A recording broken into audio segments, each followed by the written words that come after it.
Welcome guys, कैसे हैं? आशा है अच्छी होंगे। साथियों, आज का युग टेक्नोलॉजी का युग है। आज के दिन हमारा आधे से ज़्यादा काम मोबाइल या कंप्यूटर की मदद से होता है।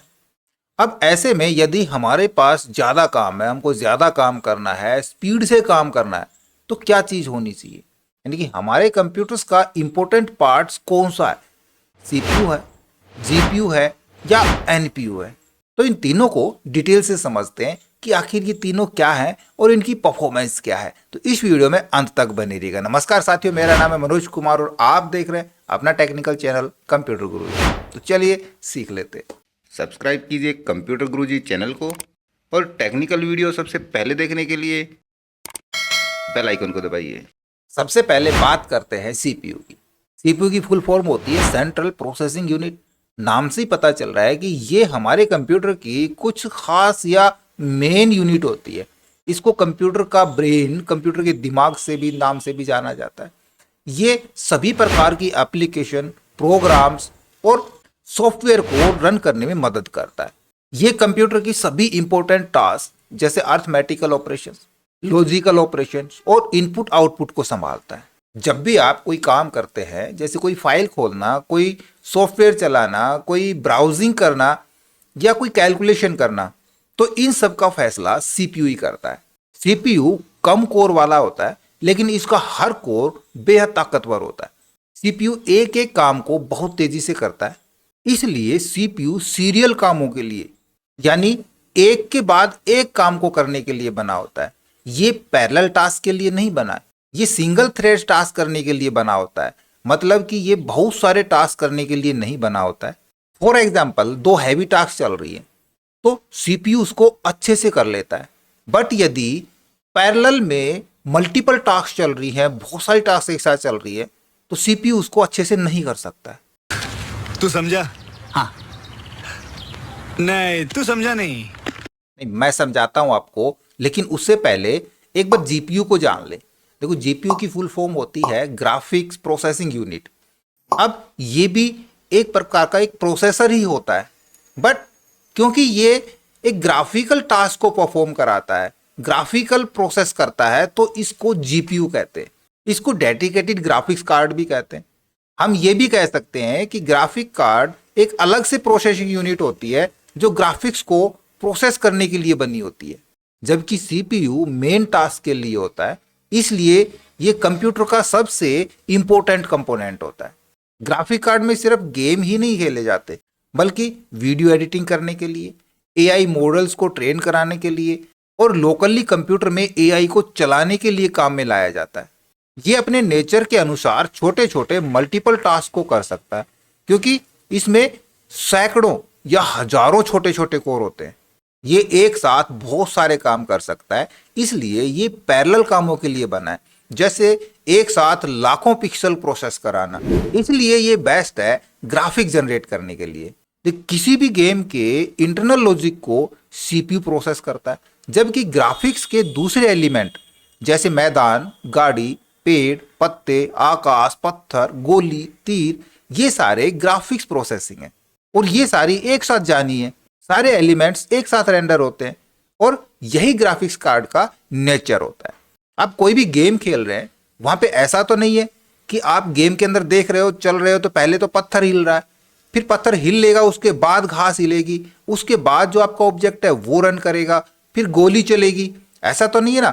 सारे प्रोसेस, जैसे ही गोली चली तो जितना भी वहां पे ग्राफिक्स में आपको नजर आ रहा है, घास हिल रही है, ऊपर आसमान भी, बादल भी चल रहे हैं, पत्थर भी हिल रहे हैं, सारा प्रोसेस एक साथ होता है। तो इस प्रकार की असंख्य मल्टीपल टास्क जो एक साथ होनी है, वो सारी ग्राफिक कार्ड कर सकता है। सीपीयू वो प्रोसेस नहीं कर पाता है।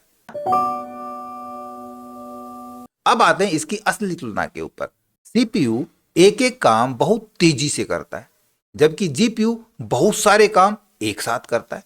कोर की संख्या किसी भी एक सीपीयू के अंदर 4, 6, 8 या 16 कोर तक हो सकती है, जबकि एक जीपीयू के अंदर कोर्स की संख्या 500 से 5000 प्लस तक हो सकती है। सीपीयू का यूजेज विंडोज, एंड्रॉयड या सॉफ्टवेयर चलाने के लिए या ऑफिस के काम के लिए किया जाता है, जबकि जीपीयू का इस्तेमाल gaming, video editing, 3D designing या एआई और मशीन लर्निंग के लिए किया जाता है। उदाहरण के लिए मैं बताऊं कि किसी क्लास के अंदर कोई मैथ का टीचर है, बहुत ही समझदार और बहुत तेज टीचर है, तो वो एक बार में एक सवाल सोल्व करा देता है, काफी कठिन सवाल को भी। जबकि उसी क्लास के अंदर 1000 बच्चे हैं, तो वो 1000 बच्चे एक ही बार में बहुत सारे सवालों को एक साथ हल करा सकते हैं। तो यही फर्क होता है सीपीयू का। हम यहाँ पे टीचर को एक सीपीयू मान के चलते हैं और जीपीयू वो सभी 1000 जो स्टूडेंट्स हैं उसको हम जीपीयू मान के चलते हैं। सीपीयू ज्यादा जरूरी है या जीपीयू ज्यादा जरूरी है? देखो, दोनों ही जरूरी है। अगर आप स्टूडेंट हैं, ऑफिस वर्क करते हैं, तो सीपीयू काफी है। लेकिन अगर आप गेमर हैं, वीडियो एडिटर हैं, एआई सीख रहे हैं, तो जीपीयू भी जरूरी है। अब आता है एनपीयू। एनपीयू की फुल फॉर्म होती है नेचुरल प्रोसेसिंग यूनिट। देखिए, इसको हम एक मिनी ब्रेन कह सकते हैं कंप्यूटर का। ये भी एक मिनी प्रोसेसर है, बट ये ग्राफिक कार्ड की तरह पावरफुल नहीं होता। ये खास तरह का प्रोसेसर होता है। इसका काम होता है आपके कंप्यूटर, लैपटॉप, मोबाइल में एआई टास्क को ऑफलाइन बेसिस पर करना। ये बहुत कम पावर लेता है और आपके छोटे छोटे एआई टास्क को करता रहता है, जबकि ग्राफिक कार्ड एक फिक्स पावर लेता है। अब चाहे आप छोटी प्रोसेस करवाओ या बड़ी, जिसे आपका कंप्यूटर पावर इफिशिएंट नहीं रह पाता, इसलिए कंप्यूटर में एनपीयू के डेवलपमेंट की जरूरत पड़ी। आसान भाषा में मैं इसको समझाऊं कि सीपीयू है वो दिमाग है कंप्यूटर का, जीपीयू है वो उसकी ताकत है कंप्यूटर की, और एनपीयू एक एआई एक्सपर्ट दिमाग है। आज के दिन जो लेटेस्ट कंप्यूटर या लैपटॉप आ रहे हैं उनमें एनपीयू आता है, ताकि आप छोटे मोटे टास्क उससे कर पाओ। ये मोबाइल में भी होता है। एनपीयू का मुख्य काम होता है नेचुरल नेटवर्क से जुड़े काम तेजी से और कम बिजली में करना, जैसे face recognize, voice recognize, camera में AI enhancement, language translation, chatbots और एआई असिस्टेंट्स, इमेज और वीडियो पहचानना। अब देखिए, सीपीयू और जीपीयू भी एआई चला सकते हैं, फिर एनपीयू क्यों? क्योंकि एनपीयू खास तौर पर एआई के लिए बना होता है, इसलिए ये ज्यादा तेजी से काम करता है और कम बैटरी खाता है। एनपीयू क्यों जरूरी है? क्योंकि आज एआई हर जगह है, मोबाइल में, कैमरा में, लैपटॉप में, कार में। और यदि हर बार एआई के लिए इंटरनेट या क्लाउड का सहारा लिया जाए तो क्या? तो भाई ये स्लो होगा, बैटरी ज्यादा खर्च होगी, प्राइवेसी का रिस्क होगा। एनपीयू ऑन डिवाइस एआई को तेज, सुरक्षित और एफिशिएंट बनाता है। अब उदाहरण के लिए सीपीयू ऑफिस मैनेजर है, जीपीयू मजदूरों की टीम है, और एनपीयू एक एआई एक्सपर्ट है जो काफी स्मार्ट तरीके से काम करता है। तो निष्कर्ष निकल के आता है कि एनपीयू एआई और मशीन लर्निंग के लिए बना प्रोसेसर है, तेज, स्मार्ट और कम पावर खपत है, और भविष्य में सीपीयू और जीपीयू जितना ही जरूरी हो सकता है। अब बहुत सारे लोगों के दिमाग में एक चीज और चलती है रैम को लेकर के, कि रैम भी कंप्यूटर की स्पीड के लिए बहुत जरूरी होती है। रैम को हमको बढ़ाना चाहिए कि नहीं बढ़ाना चाहिए? आखिर रैम क्या है? देखिए, रैम ये इन तीनों की फैमिली के अंदर शामिल नहीं है। ये एक कंप्यूटर का सबसे इंपॉर्टेंट पार्ट होता है। ये एक मेमोरी मॉड्यूल होता है। जिस प्रकार से पेन ड्राइव मेमोरी कार्ड होता है ना, इसी प्रकार से रैम भी एक मेमोरी मॉड्यूल होता है, बट इसकी स्पीड और काम करने के तरीके में काफी फर्क है। ये सबसे फास्ट स्टोरेज चिप होती है। जब भी हम कोई एप्लीकेशन ओपन करते हैं या कोई प्रोग्राम ओपन करते हैं, तो उसको ओपन होके लोड होने के लिए एक स्टोरेज चाहिए, एक स्थान चाहिए जहां पे एप्लीकेशन रन होती है। उस चीज के लिए रैम काम आता है। वो एप्लीकेशन रैम के अंदर लोड होती है क्योंकि यहां पर बहुत फास्ट डेटा का आदान प्रदान होता है। ये बहुत फास्ट होती है, बहुत ही ज्यादा फास्ट होती है। आप कोई भी एप्लीकेशन ओपन करते हैं तो देखो कितनी स्पीड से एप्लीकेशन लोड होती है, चाहे वो कितनी बड़ी एप्लीकेशन हो। क्लोज करते हैं, मल्टीपल एप्लीकेशन हम ओपन कराते हैं, यानी कि हम उसी डिवाइस के अंदर, उसी स्टोरेज के अंदर एक से ज्यादा एप्लीकेशन एक साथ ओपन करके चला रहे हैं।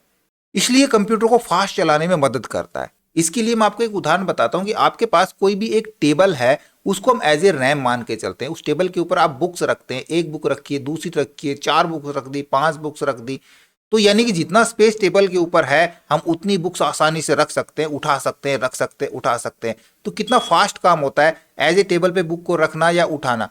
तो जो टेबल है वो एज ए रैम होती है, लेकिन इसकी भी एक लिमिटेशन होती है। यदि आप 8 GB, 16 GB, 32 GB जो रैम यूज कर रहे हैं, उसके स्पेस के अकॉर्डिंग हम इस टेबल का साइज लेके चल सकते हैं। टेबल यदि हमारे पास छोटी है तो हम उस पर 10 बुक एक साथ रख सकते हैं, 11वीं रखेंगे तो वो जगह नहीं मिलेगी, हमारा पीसी स्लो हो जाएगा, वो एक एक करके फाइलों को रन करने लगेगा। अगर हम 2 टेबल लगा लेते हैं, टेबल को बड़ी कर लेते हैं, हम और ज़्यादा बुक्स रख सकते हैं। यही काम होता है रैम का उसी प्रकार से कि हम कितनी बड़ी एप्लीकेशन और कितनी ज़्यादा एप्लीकेशन एक साथ रन करा पा रहे हैं। तो आप चाहे जो भी पीसी खरीद रहे हो, यदि उसके अंदर रैम नहीं है तो आपका पीसी नहीं चलेगा। रैम एक इंपॉर्टेंट कंपोनेंट होता है आपके कंप्यूटर का। अब कोई भी कंप्यूटर बना रहे हैं तो हमको उसमें किस सीक्वेंस पे लेना चाहिए। यदि आप ऑफिस में काम कर रहे हैं, स्टूडेंट है, तो आप सीपीयू और रैम से ही काम चला सकते हैं, क्योंकि रैम के बगैर चलेगा नहीं और प्रोसेसर हमारे पास होना ज़रूरी है, कंप्यूटर का मेन दिमाग होता है। अब यदि आप गेमिंग कर रहे हैं, वीडियो एडिटिंग कर रहे हैं या फिर एआई के लिए काम करा रहे हैं, तब आपके पास जीपीयू का होना भी ज़रूरी है।